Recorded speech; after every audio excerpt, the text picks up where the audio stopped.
दोस्तों एक बार फिर से मैं आपके लिए RRB ALP form fill up online 2025 apply process की अपडेट लेके आ चुके हैं। कैसे आप आरआरबी एएलपी न्यू वैकेंसी 2025 के लिए अपने फॉर्म अप्लाई कर सकते हो। असिस्टेंट लोको पायलट पोस्ट के लिए 9,970 वैकेंसीज निकली हुई है। आप जल्द से जल्द अपना फॉर्म अप्लाई कर ले, कहीं मौका हाथ से छूट न जाए। ऑनलाइन आवेदन करते समय आपको कोई भी ऐसी गलती या फिर मिस्टेक नहीं करनी होगी जिसको करने से आपके एप्लीकेशन फॉर्म रिजेक्ट हो सकते हैं। अप्लाई करते समय आपको कुछ महत्वपूर्ण बातों का भी ध्यान रखना होगा, तभी आपके एप्लीकेशन फॉर्म सक्सेसफुली सबमिट किए जाएंगे। और अप्लाई करते समय आपको क्वालिफिकेशन डिटेल कैसे देनी होगी, कैसे आप फीस पेमेंट कर सकते हो, जोन आप कैसे सिलेक्ट कर सकते हो, कैसे आप यहाँ पर किस जोन के लिए अप्लाई करोगे, कंप्लीट जानकारी आपको दी जाएगी।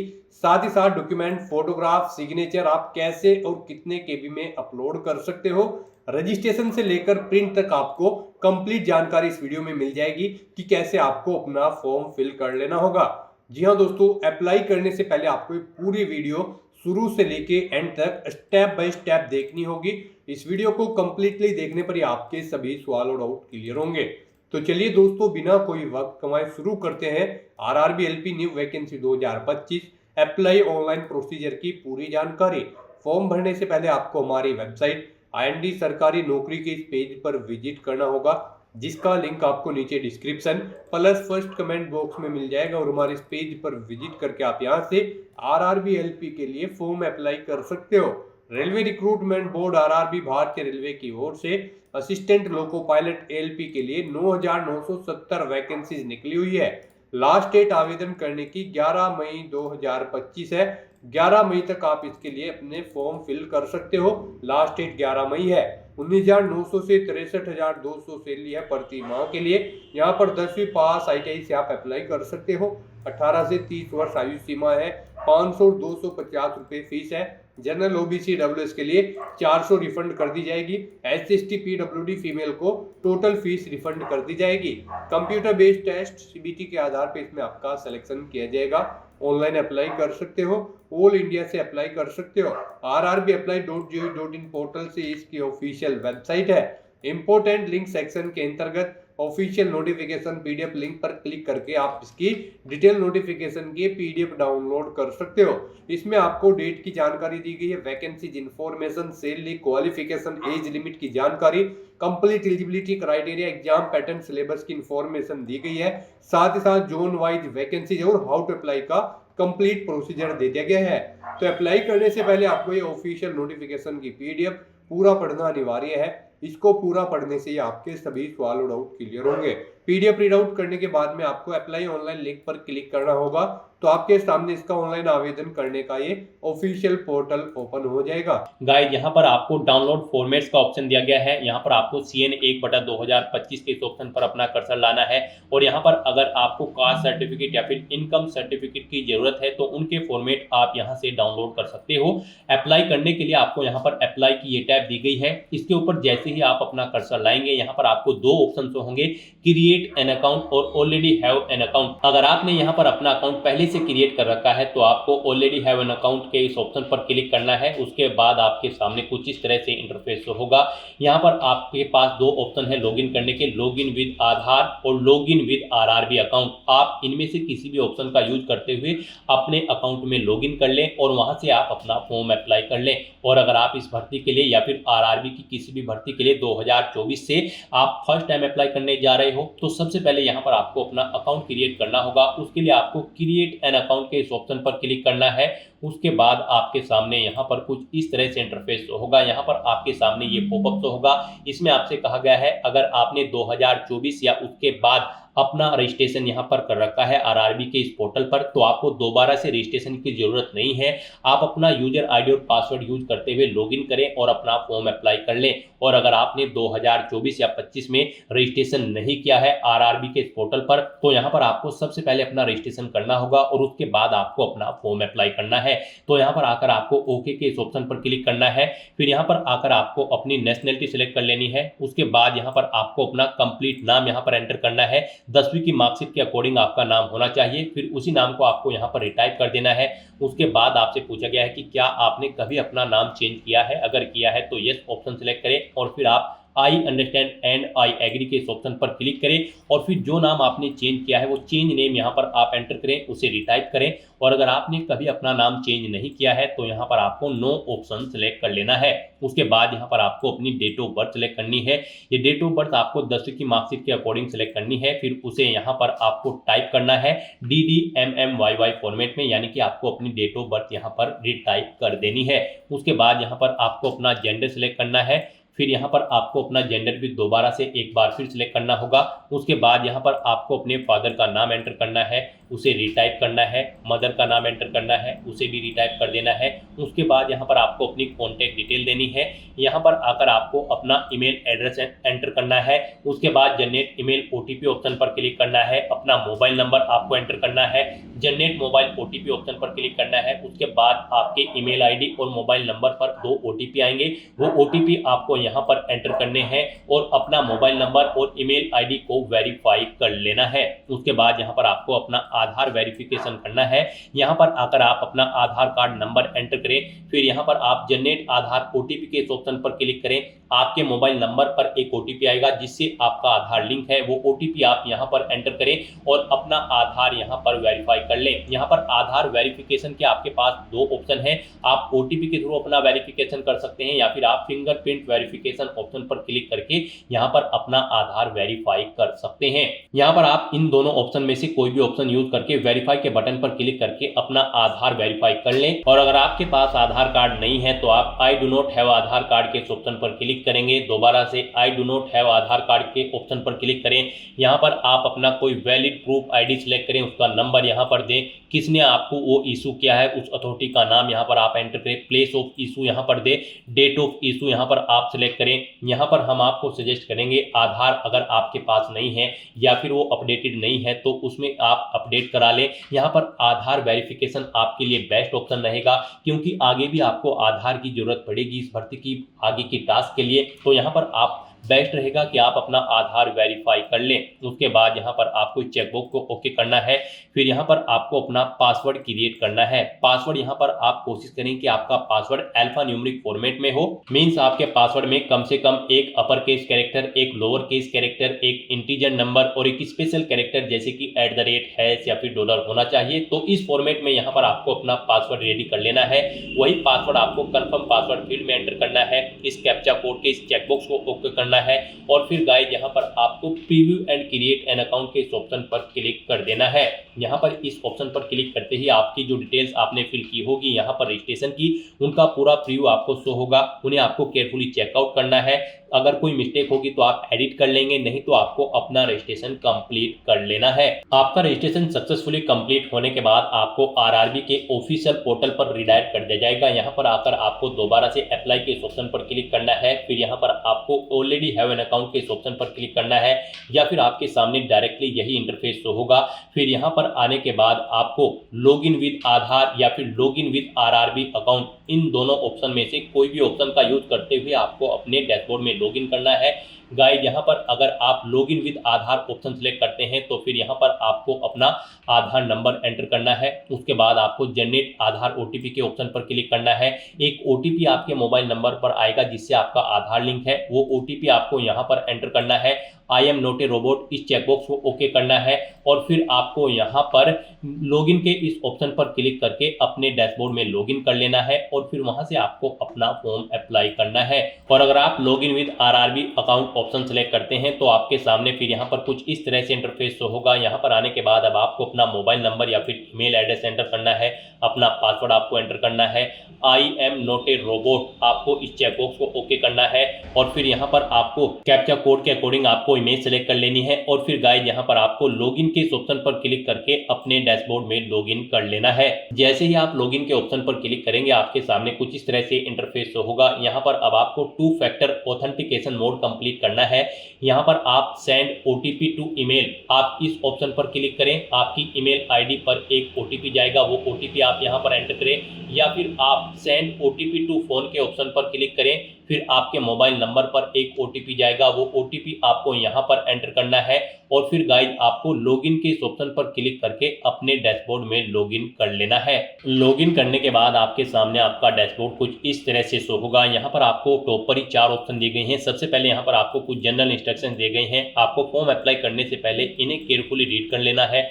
यहाँ पर ऑनलाइन एप्लीकेशन का ऑप्शन है, एप्लीकेशन हिस्ट्री है। यहाँ पर जब आप फॉर्म अप्लाई कर लोगे तो फिर आप इस ऑप्शन में जाकर चेकआउट कर पाओगे आप अपना एप्लीकेशन फॉर्म सक्सेसफुली सबमिट कर चुके हो या फिर नहीं। और मॉडिफाई रजिस्ट्रेशन डिटेल आपको ये ऑप्शन दिया गया है। इस पर क्लिक करके यहाँ पर आप अगर आपके रजिस्ट्रेशन में मॉडिफाई करना चाहते हैं तो आप मॉडिफाई कर सकते हैं। यहाँ पर ये ऑप्शन आपका 18 अप्रैल 2025 के बाद एक्टिव होगा।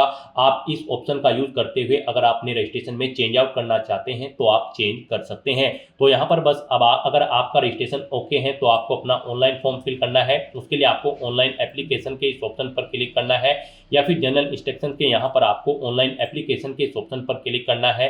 नेक्स्ट आपके सामने कुछ इस तरह से इंटरफेस होगा। यहाँ पर आपको आरआरबी असिस्टेंट लोको पायलट का ये सेक्शन दे दिया गया है। यहाँ पर CN नंबर 1/2025 में सबसे पहले आपको बोर्ड का नाम सेलेक्ट करना है जिस बोर्ड के लिए आप अप्लाई करना चाहते हैं। आप अपनी चॉइस के अकॉर्डिंग कोई भी बोर्ड यहाँ पर सिलेक्ट करें, इस चेकबॉक्स को ओके करें, यानी कि आपको आरआरबी आरआरसी की किसी भी भर्ती एग्जाम में बैठने से नहीं रोका गया है तो आपको इस चेकबॉक्स को ओके कर देना है। और उसके बाद गाइस यहाँ पर आपको नेक्स्ट के इस ऑप्शन पर क्लिक करना है। नेक्स्ट आपके सामने कुछ इस तरह से इंटरफेस होगा। यहाँ पर आपकी कुछ डिटेल ऑटोमेटिकली फेच कर ली गई है आपके रजिस्ट्रेशन से।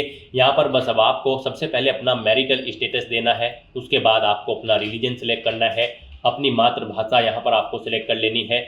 फिर यहाँ पर आपको choice of language for examination, जिस लैंग्वेज में आप अपना एग्जाम चाहते हैं वो लैंग्वेज यहाँ पर आपको सिलेक्ट करनी है। फिर यहाँ पर आपकी बॉडी पर कोई कट या तिल का निशान है तो उस पैलेस का नाम यहाँ पर आपको एंटर कर देना है। 2 पैलेस के नाम यहाँ पर आपको एंटर करने हैं, नहीं है तो यहाँ पर आप नो मार्क एंटर कर देंगे। उसके बाद यहाँ पर आपको अपनी कम्युनिटी सेलेक्ट कर लेनी है। उसके बाद यहाँ पर अगर आप रिजर्व कैटेगरी से बिलोंग करते हो तो यहाँ पर आपको अपनी कास्ट का नाम देना है, कम्युनिटी सर्टिफिकेट नंबर देना है।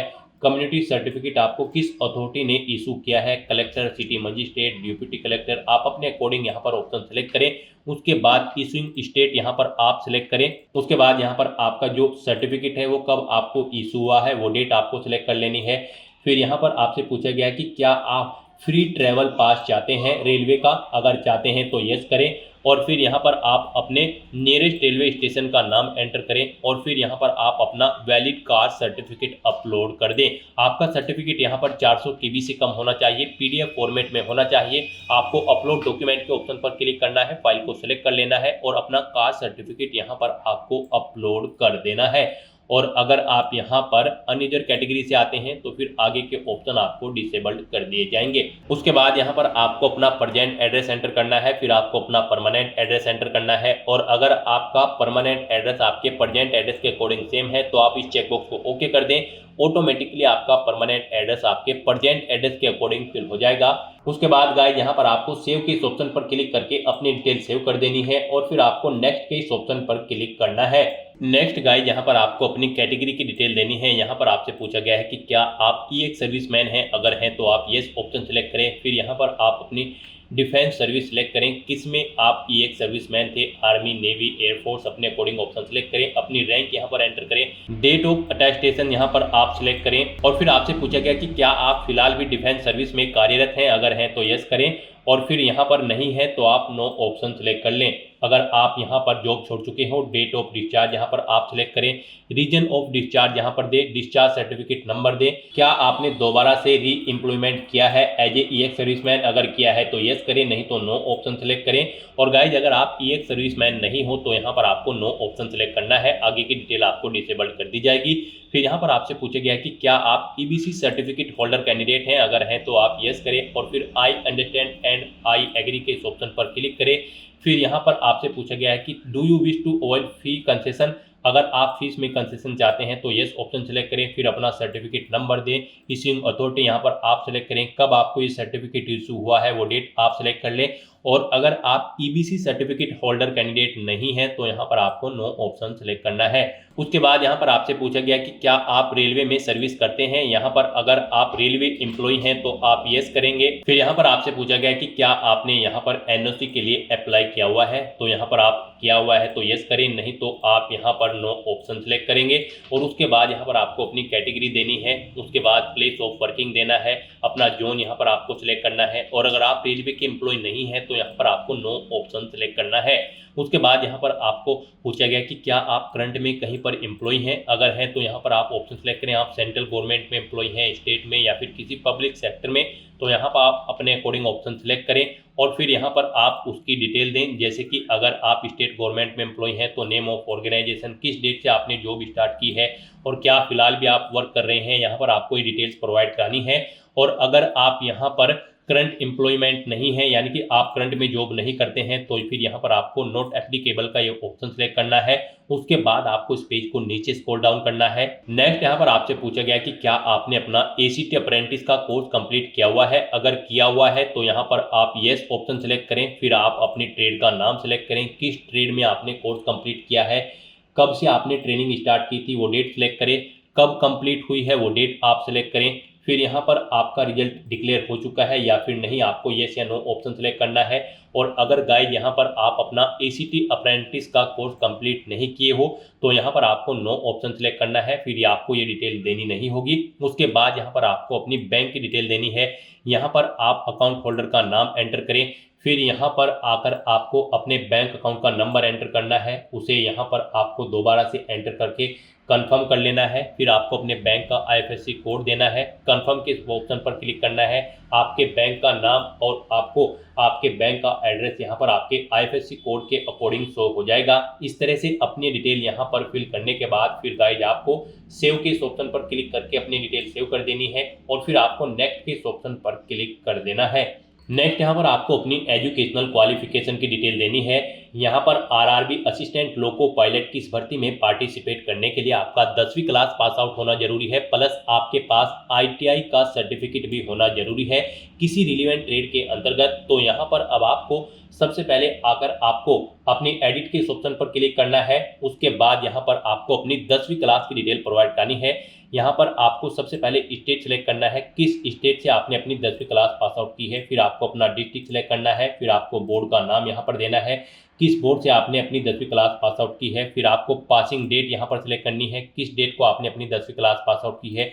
10वीं का रोल नंबर यहाँ पर आपको एंटर करना है। अपनी 10वीं क्लास का यहाँ पर आपको सर्टिफिकेट का सीरियल नंबर एंटर कर देना है और फिर आपको अपडेट के इस ऑप्शन पर क्लिक करके अपनी ये डिटेल यहाँ पर अपडेट कर देनी है। यहाँ पर आपको ये डिटेल ऑटोमेटिकली फिर मिल जाएगी। अगर आपने आरआरबी में 2024 या 25 की किसी भर्ती में पहले भी अप्लाई किया हुआ है, नहीं मिलेगी तो फिर यहाँ पर आपको मैन्युअली ये डिटेल्स एंटर कर देनी है और अपडेट के ऑप्शन पर क्लिक करके अपनी डिटेल सेव कर देनी है। इस तरह से यहाँ पर आपकी 10वीं क्लास की डिटेल सक्सेसफुली सेव हो जाएगी। उसके बाद यहाँ पर जो रिक्वायर्ड क्वालिफिकेशन है आपके पास यहाँ पर इस भर्ती में पार्टिसिपेट करने के लिए आईटीआई का सर्टिफिकेट होना जरूरी है रिलेवेंट ट्रेड के अंतर्गत। यहाँ पर या तो आपके पास आईटीआई का सर्टिफिकेट हो या फिर आपके पास 3 साल का डिप्लोमा होना चाहिए इंजीनियरिंग का, या फिर डिग्री होनी चाहिए इंजीनियरिंग की रिलेवेंट ट्रेड के अंतर्गत, या फिर आपके पास आईटीआई या फिर एनएसी नेशनल अप्रेंटिसशिप सर्टिफिकेट होना चाहिए। तो आपको इनमें से अपनी चॉइस के अकॉर्डिंग कोई भी ऑप्शन सेलेक्ट करना है, जो भी आपके पास है आप यहाँ पर ऑप्शन सेलेक्ट करें। आईटीआई अगर आप सेलेक्ट करते हैं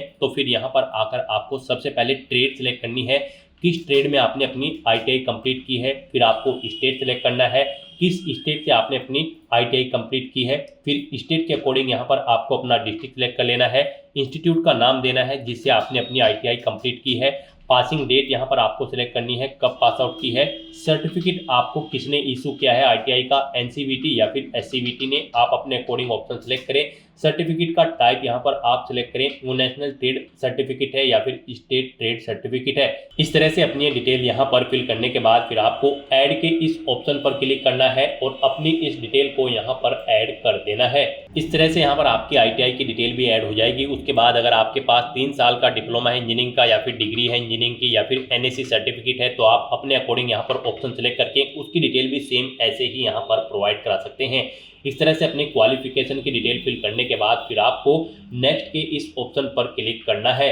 नेक्स्ट यहाँ पर आपको अपना फोटो और सिग्नेचर अपलोड करने हैं। गाइस जैसा कि हमने आपको स्टार्टिंग में ही बताया था कि कौन सी वो कॉमन मिस्टेक है जिसे करने से आपका एप्लीकेशन फॉर्म रिजेक्ट हो सकता है, तो इस सेक्शन में आपको दी गई गाइडलाइंस के अकॉर्डिंग ही अपना फोटो और सिग्नेचर अपलोड करने हैं, अदरवाइज आपके एप्लीकेशन फॉर्म के रिजेक्ट होने के चांसेस रहते हैं। यहाँ पर आपके फोटो की जो हाइट होगी वो 320 पिक्सल होनी चाहिए और जो विड्थ होगी वो 240 पिक्सल होनी चाहिए। जेपीजी या फिर जेपीईजी फॉर्मेट में आपका फोटो होना चाहिए। साइज उसका यहाँ पर 100 KB से 150 KB के बीच में होना चाहिए और जो आपके सिग्नेचर होंगे यहाँ पर उनकी हाइट 60 पिक्सल होनी चाहिए और विड्थ 140 पिक्सल। साइज उनका यहाँ पर 30 KB से 49 KB के बीच में होना चाहिए। जेपीजी या फिर जेपीईजी फॉर्मेट में आपके सिग्नेचर होने चाहिए। यहाँ पर आपके फोटो रिजेक्ट होने के कुछ सैंपल आपको दिए गए हैं। यहाँ पर आपको सैंपल ऑफ फ्यू रिजेक्टेबल फोटोज आपको इस ऑप्शन पर क्लिक करना है। यहाँ पर आपको सैंपल शो कर दिए गए हैं। यहाँ पर आपका फोटो इस तरह से नहीं होना चाहिए, इस फॉर्मेट में यहाँ पर आपका फोटो होना चाहिए।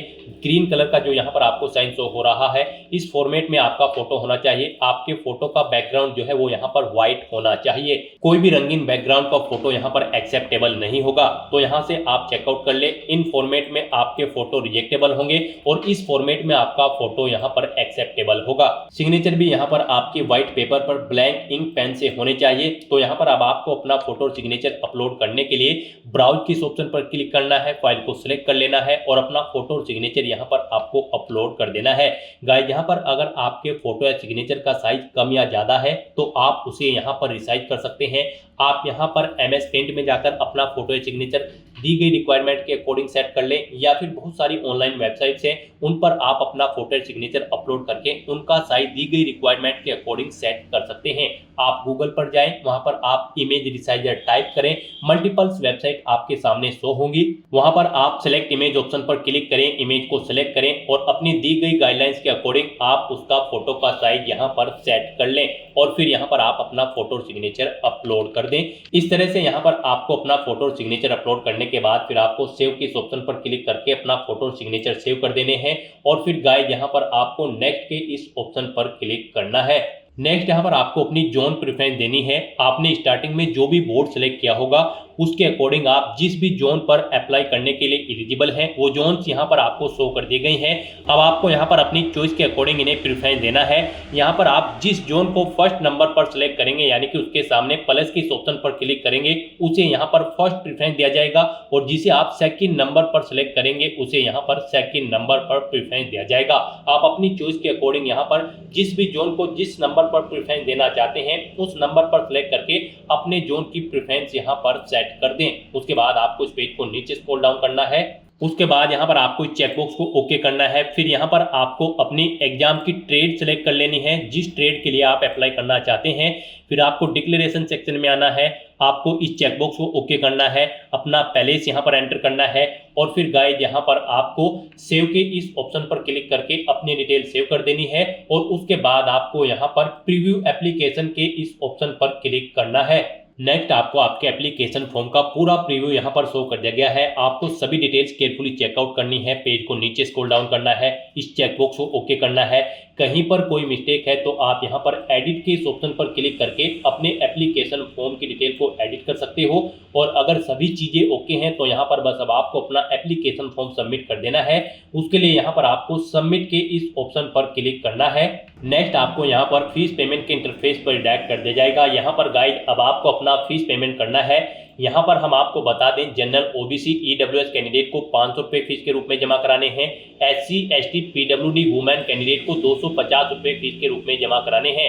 SC ST PWD women candidate को 250 रुपये जो फीस जमा करानी है उनकी पूरी की पूरी फीस यहाँ पर आपको रिफंड कर दी जाएगी और जनरल OBC EWS कैंडिडेट की 500 में से 400 रुपये फीस यहाँ पर आपको रिफंड कर दी जाएगी बाद में। यहाँ पर तो अब आपको अपना फीस पेमेंट करना है। यहाँ पर फीस पेमेंट करने के लिए आपके पास दो ऑप्शन है, आप पे विद SBI ePay या फिर पे विद CSC वॉलेट। आप अपनी चॉइस के अकॉर्डिंग कोई भी ऑप्शन का यूज करते हुए यहाँ पर फीस पेमेंट कर दें।